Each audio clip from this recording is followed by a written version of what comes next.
Assalamualaikum warahmatullahi wabarakatuh.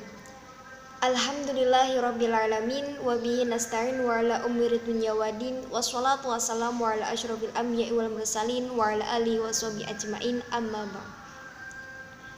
Yang terhormat Bapak Muhammad Mahrus MPDI selaku dosen pengampu mata kuliah hadis tarbawi, dan tak ketinggalan pula teman-temanku hadis tarbawi kelas B. Pertama-tama marilah kita panjatkan puji syukur kehadirat Allah Subhanahu wa Ta'ala yang telah melimpahkan rahmat dan hidayahnya sehingga kita dapat belajar seperti biasanya walau dalam keadaan offline. Dan tak ketinggalan pula sholawat serta salam kita curahkan kepada Nabi Agung, Nabi besar Nabi Muhammad Sallallahu Alaihi Wasallam yang insyaallah kita nantikan syafaatnya di yaumil qiyamah nanti dan diakui sebagai umatnya. Amin amin ya rabbal alamin. Langsung saja kami dari kelompok 12 akan mempresentasikan mengenai hadis tentang media pembelajaran Nabi dengan menggunakan anggota tubuh.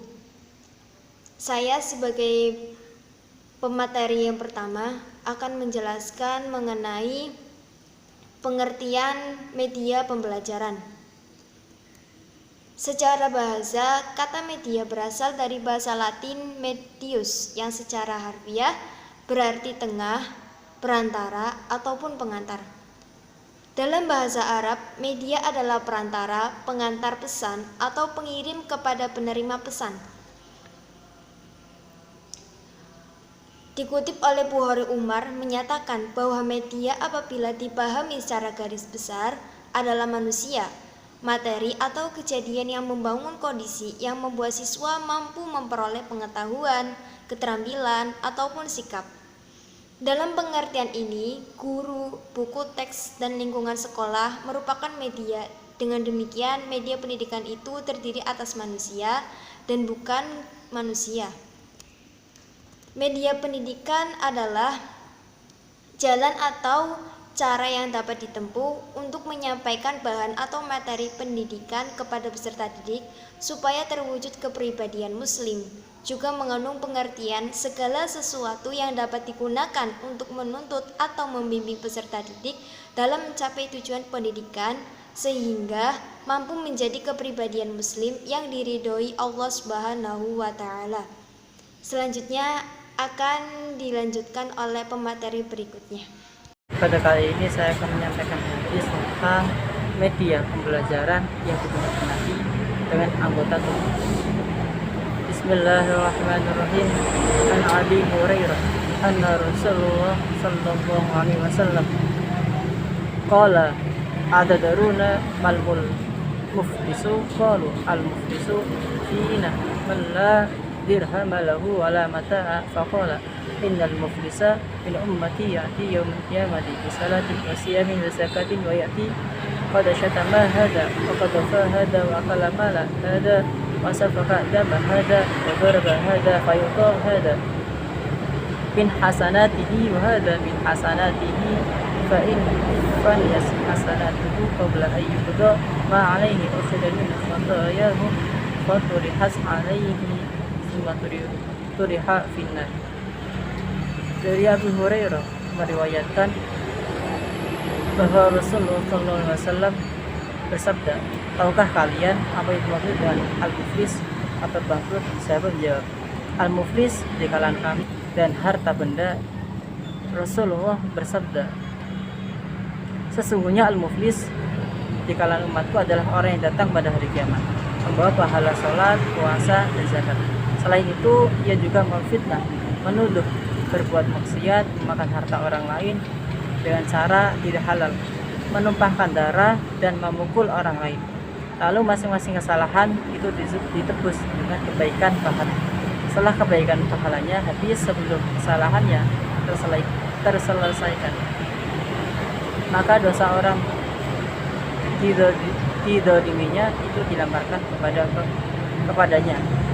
Kemudian dia dilemparkan ke dalam neraka. Hadis riwayat Muslim.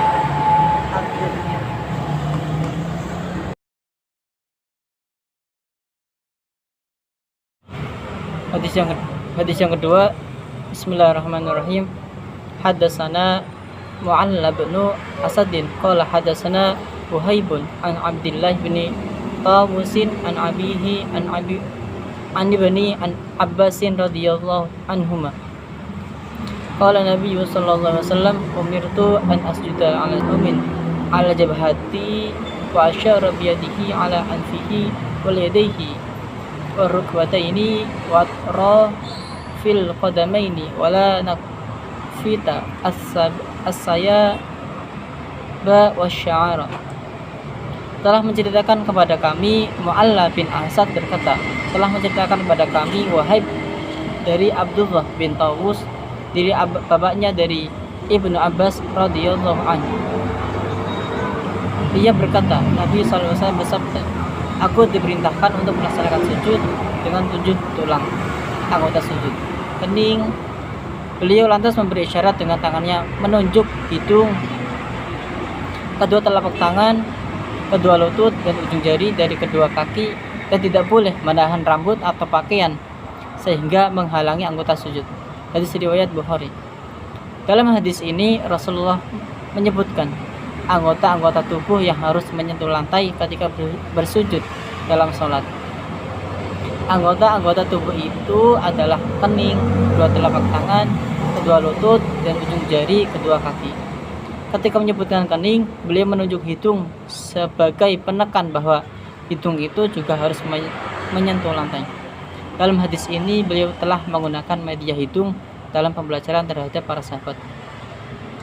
Bismillahirrahmanirrahim. Haddatsana Muhammad bin Wazirin al-Wasitiyu, haddatsana Muhammad bin Ubaidin wa at-Tanafisiyu, haddatsana Muhammad bin Abdul Aziz ar-Rasibiyu an Abi Bakr bin Ubaidillah Anasin ibni Malik an Anas qala Rasulullah sallallahu alaihi wasallam man ala jariyataini dakhaltu ana wa huwal jannata kahaitaini wa asyara bi usbu'aihi. Telah menceritakan kepada kami Muhammad bin Wazir al-Wasiti, telah menceritakan kepada kami Muhammad bin Ubaid at-Tanafisi, telah menceritakan kepada kami Muhammad bin Abdul Aziz al-Rasibi dari Abu Bakar bin Ubaidillah bin Anas bin Malik dari Anas. Ia berkata, Rasulullah Shallallahu Alaihi Wasallam bersabda, barang siapa yang memelihara 2 orang anak wanita, maka aku dan ia akan masuk dalam surga seperti kedua jari ini. Beliau sambil memberi syarat dengan kedua jari telunjuknya. Hadis riwayat At-Tirmidzi.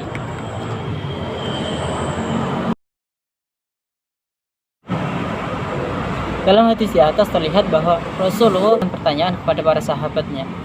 Beliau dengarkan jawaban mereka, kemudian beliau menjelaskan inti masalah yang sedang dibicarakan sehingga tidak ada lagi tanda tanya dalam pikiran para sahabat. Melalui beliau, peserta didik mendapat informasi. Dengan demikian, beliau adalah media pembelajaran. Hadis di atas menginformasikan bahwa media yang diterapkan Nabi agar ajaran agama Islam dapat diterima dengan mudah oleh umatnya, antara lain dapat dilihat dengan melalui media perbuatan Nabi Muhammad SAW sendiri, di mana beliau memberikan contoh langsung yang dikenal dengan istilah uswah hasanah, contoh teladan yang baik.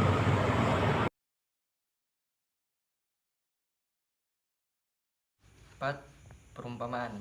Biasanya perumpamaan dapat dipahami oleh orang-orang yang cerdas, ahli fikir, atau pemuka masyarakat.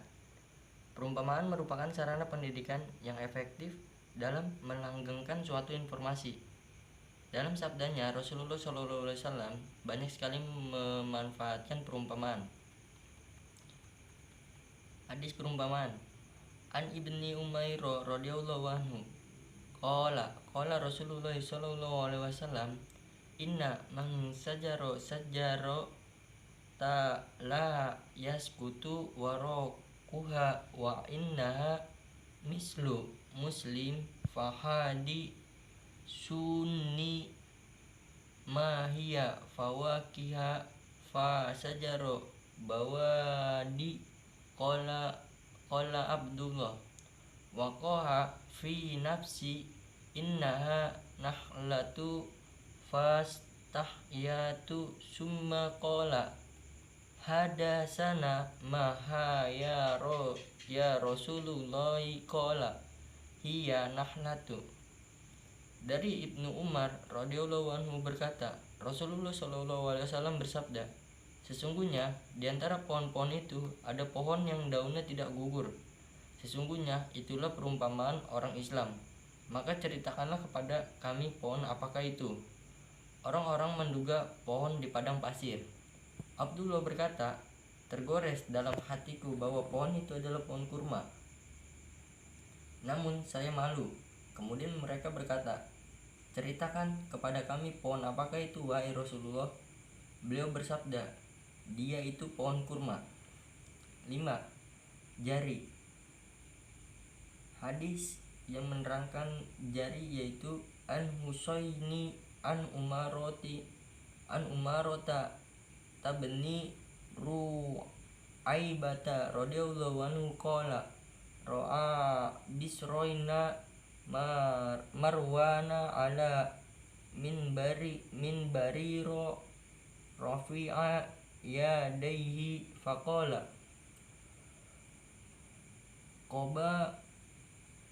Qoba Allahu ataini yadaini laqad ra'aitu Rasulullah sallallahu alaihi wasallam ma yajidu ala an yaquli bi yadihi hakaza wa asaro bi isba'ihi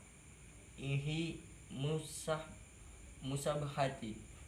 Diriwayatkan dari Hushaini dari Umar bin Ru'aibah radhiyallahu anhu, ia berkata bahwa dia melihat Baisir bin Marwan berkhutbah di atas mimbar sambil mengangkat kedua tangannya. Lalu Umaroh mengatakan, semoga Allah mencelakakan kedua tangan itu. Sungguh aku pernah melihat Rasulullah berkhutbah hanya berisyarat dengan tangannya sebagai berikut. Umaroh berisyarat dengan menggunakan jari telunjuk. Hadis riwayat Muslim. Demikian pemaparan dari kelompok kami. Kurang lebihnya mohon maaf. Assalamualaikum warahmatullahi wabarakatuh.